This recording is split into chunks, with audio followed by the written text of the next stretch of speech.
Well, it's always a special occasion when we have a veteran on the show, even though saying that he's 10 years younger than me. But Dino Bagattin is one of the few fighters left who's competed in the very first EFC over 8 years ago. Dino, it's been a fantastic career so far. How would you sum up your pro fighting career? It's not all glory, lots of ups and downs. There's been some great times and there's been some very low times. That's the nature of the sport. You know, the most importantly is I get to do what I love every day. So I think that's all that matters at the end of it. So. Yeah, you've had some great victories in your time. Joan Lubber, Michiel Opperman, Dallas Jacoby, Tyron Rightford, Gordon Woodman. What stands out for you? What's been your best performance to date in your opinion? There's been many memorable. I mean, Tyron and I, there was, you know, that whole South versus East beef. Yeah. You know, so there was lots of hype around that. So to get the knockout win with that one was great. But I'd say it'd have to be the 5-round war with Michiel to win the welterweight title. You know, people are still talking about that fight today. Yeah. You know, and there's been times in my career where I've asked myself, you know, have I still got those kind of performances left in me? And you know, then we fast forward to Sean DeLange a few months ago, and I proved that to myself that I still got big performances left. So. Yeah, it was a pretty great answer, wasn't it? It was a fantastic, and you were one of those guys. If you look at your records, not always great, but every single performance you've put on is a crowd favourite. Yeah, well, that's it. You know, I put it all on the line. You know, there's a small margin between winning and losing, and you know, I think I skate that. Well, especially lately, I've been skating that line a bit close. You know, yeah, it's just the fight game, I suppose. It's how we come out of it. Yeah. At the end of it all, that matters. So let's look at that Michiel Opperman fight, because it's still fresh in my mind as one of the greatest fights in the history of the UFC. It was like 3 years ago, 4 years ago. It was 4 years ago. It was a 5-round war. Yeah. It was absolutely fantastic. But do you get irritated by this whole welterweight curse rubbish? Because you won the belt off Michiel. One of the greatest fights in the history of the UFC. And in your very next fight, you lost it to Fadipe in the first round. Does that still get to you? Yeah, so that loss to Fadipe still hurts. You know, I respect him as a fighter. I'd like to try avenge it and obviously better myself. I don't think I gave the performance I was capable of giving in that fight. And then there were lots of other factors that also played into that. So I wasn't 100%, you know. I got in there, I wanted to take his head off and send him back to Ireland headless. But yeah, you know, I think if the 1-2 I came in with landed, it would have been a different story. Instead, they missed, and he caught me with a short right hook, and you know, that's all I needed. It wasn't a cold knockout, but kind of went down in stages. Yeah. It would have been better if I face planted the canvas, I think. But I went down in stages, and I mean, that's just obviously one I'd like to avenge. So you'd like to fight Fadipe again, but after the Dricus du Plessis, what do you make of the whole Fadipe issue? You know, it's just, you know, he's having visa issues and that, but I mean, is he a criminal that he can't get out of the country or something? You know, well, what is the case? No one's really clear on it. But I mean, it's not my problem; it's his problem. And I think there's better fighters for Dricus to face in the country. Yeah, you know? But you'd like to fight him again, Fadipe? Yeah, of course. Yeah, me and him we were actually chatting the other day on Facebook. He was asking questions about my gym and that, and it's the fight game, and you know, that's a loss I've got that every now and again eats at me. Yeah. But you know, it's the first and the only time I've been knocked out. And yeah, there were lots that played into that, but it's in the past, and you know, I just want to come out, and even if I don't beat him, just give a better showing of myself. I felt I didn't even get out of the starting blocks for that one. Yeah. Well, let's talk about your next fight then. It's against Bruno Makulu at Sun City, EFC 61 in July. That's actually turning out to be one of the greatest cards of the year. How would you feel going into the fight against Bruno? Yeah, well, you know, seeing he fought when I was down in Cape Town, obviously, but. Or was it recently? It was recently at Carnival City. Yeah, it was at Carnival. Yeah, he beat Neil du Plessis. That's right. So, and I mean, Neil was obviously highly rated. But Bruno's also been in the pro games for a long time now. Just going on his fight with, you know, going back to Fadipe, he didn't really engage. I don't know if he's going to fight the same with me. You know, I think I'm going to try to piss him off so he comes out wanting to take my head off. Yeah. But yeah, I mean, if his fight's negative like that, you know, I'm going to have to use my experience to get him to engage, and I have ways to do that. You know, we're working on scenarios the whole time in the gym. So, you know, if getting a fighter to engage that doesn't want to engage is hard, but, you know, we've got tricks that we use in the gym, that we're training in the gym, I should say. So, yeah, I think experience will get him Yeah, if you look at that fight against Fadipe, it seemed like he was scared of a genuine striker, similar to you. But then his fight against Neil Duplessis, he out-wrestled Neil for 3 rounds. But you've changed a lot since moving to FFM, technically as an all-rounded MMA fighter, haven't you? What's the main change been since you've moved to Fight Fit Militia? Every day working on your ground game is it's given me like confidence. You know, like so I'm rolling like top champions in the gym. You know, high-level belts, and you know they're only tapping me towards the end of the round. So and our rounds we're rolling long rounds. So I'm only getting tapped towards the end if I'm getting tapped. So it proves to me, which is the most important, that my ground game's come along leaps and bounds, you know. And I enjoy wrestling. I actually love wrestling. It's probably one of my favorite sessions. Okay. Well, how would you describe Bruno Makulu as a fighter, and what can he expect from you in July? So Bruno as a fighter, I'd probably use the term like spoiler. So you know he's not going to engage with the striker. So he's probably smart fighting that way. Yes, he's probably going to try to wrestle me. You know, I've heard he's phenomenally strong. But you know, I've fought strong guys before, and I've been working on my strength.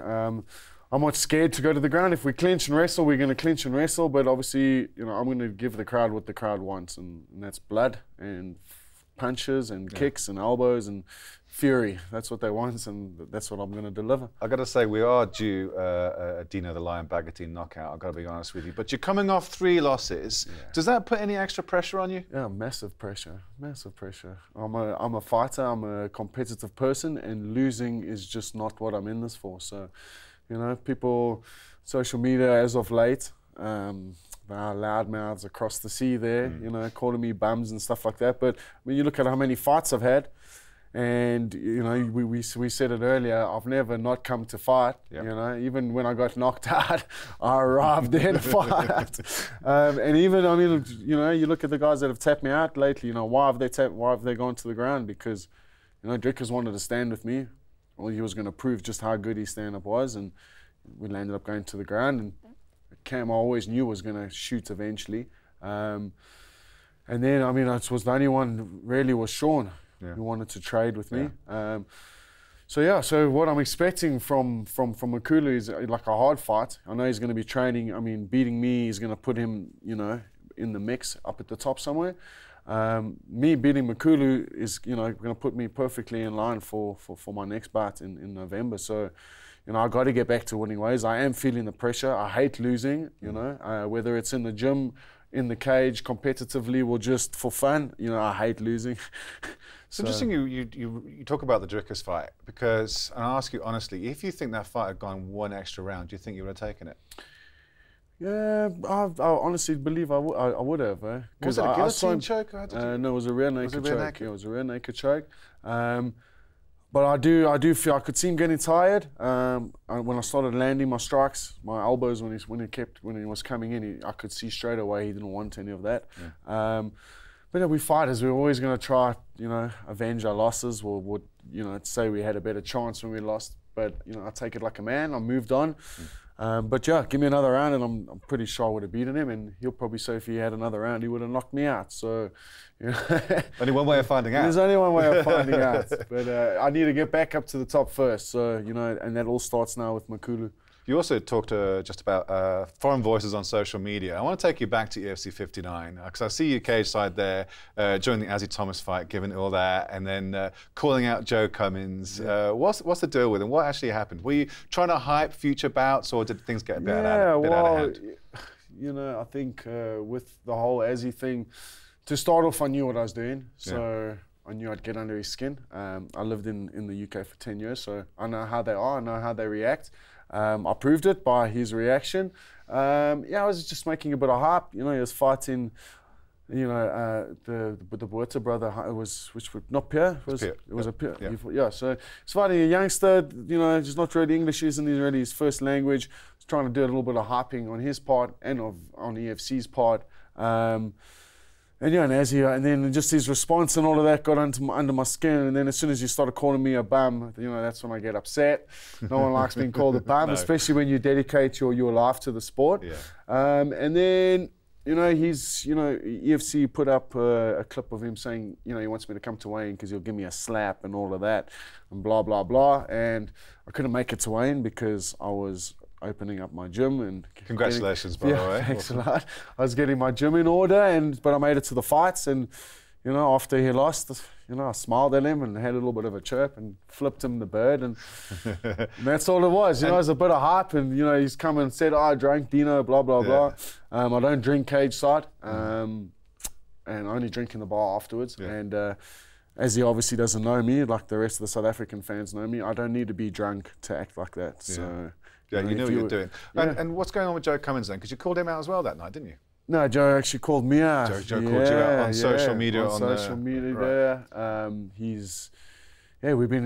actually inboxed me, you know, on Facebook, when was it, in December, saying let's fight in March. He wanted to fight in March. Obviously that things changed. I ended up fighting De Lange. So it's been on the cards for a while. And yeah, so now I think, well, we've agreed verbally. So I've signed for Makulu and I agreed to my next bout verbally to fight Joe in November at Carnival City, because I haven't been at Carnival City since Strickers. You never fought at home since Strickers to pursue, really? Yeah, so EFC have kept me on the move, you know. So yeah, the Lion's coming back to Carnival, his hunting ground, my favourite hunting ground, and you know, I'm expecting a full Carnival City in November. Well, I'm sure you're going to get it. So Joe Cummins here, Johannesburg in November. He's agreed, has he? Well, from what I understand, obviously I'm going through EFC. So from what I understand, he's agreed. I've agreed verbally. Obviously we'll sign contracts once we get this fight out of the way. But you know, I'm in no ways looking past Makulu. Makulu's going to be dangerous. He's going to be tough. He's going to be a spoiler. So I need to really be on my game, and I need to prove to everyone that I'm well-rounded, because I know it. I don't think anyone else knows it yet. So, you know, if we clinch, we clinch. If we wrestle, we wrestle. If we jiu-jitsu, we jiu-jitsu. That's great. Yeah. 3 fights for Dino Bagattin in 2017. About time. And talking about, you've given so much to the sport, Dino. I mean, you're one of the true, genuine characters. What else do you want to achieve in MMA in South Africa? What's next for you? Well, you know, at the moment, I'm just trying to grow the sport. You know, I'm watching all these youngsters come up. So I'm doing my bit to grow the sport. I'm actually getting involved in some charity work and stuff like that now. Some conservation stuff. I'm looking now to life after MMA. Well, I've still got plenty of fight left in me, but I've got to start looking to life after MMA. And yeah, I'd like to, you know, I'm an outdoors person, so I'd like to be involved with conservation. I'm actually in the process of setting up, I'm working with a charity, we're setting up a proper anti-bullying campaign. Because there's been lots of talks and adverts, but I mean, who's actually really going out and doing anything about it?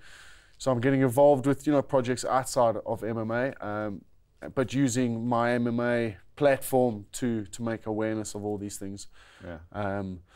And by doing that, I've got to keep fighting. So, you know, I still got fight in me. I'm not going anywhere, but I am looking now with one eye to the next phase. Now, like I said, you're 10 years younger than me. You're still 35. You've got lots of fantastic performances still to come in the future. So I don't want to talk about any of that time. You're always repping the veil. I've got to ask you, how would you explain the East Rand to our foreign viewers? Oh, what's it like?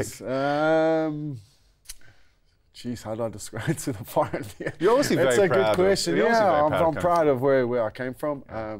Like I mentioned before, I moved overseas for 10 years. You know, I traveled, I did my thing, and you know, I always knew in my heart I was going to come back to Africa and come back to Edenvale. So, you know, everyone from Edenvale is, you know, we're proud. We are, you know, if you do some research into the town, we actually got quite a few people, like famous people coming out of there, you know, like some well-known fighters. Obviously, we got some guys, some top guys in bands. We got radio producers. Producer Brad is on Harveld is a good friend of mine. You know, so Edenvale is like, it's producing some not just fighters, but like some big names. And yeah, I'm very proud of where I come from. You know, everyone supports me, and we all talk of the Veil, not Edenvale, it's the Veil. I've tattooed it on my hands. It's just the area code, 1610. Yeah, we've launched a beer. We've got, you know, our new drop of t-shirts arriving this Friday. We've got t-shirts, hats, beer, everything guys love. And East girls, Rand, guys and girls. Edenvale, East Rand's where it is. Dino, thanks for coming in, man. Thanks for having me. Really appreciate it. Always a pleasure. Thank you. Thanks.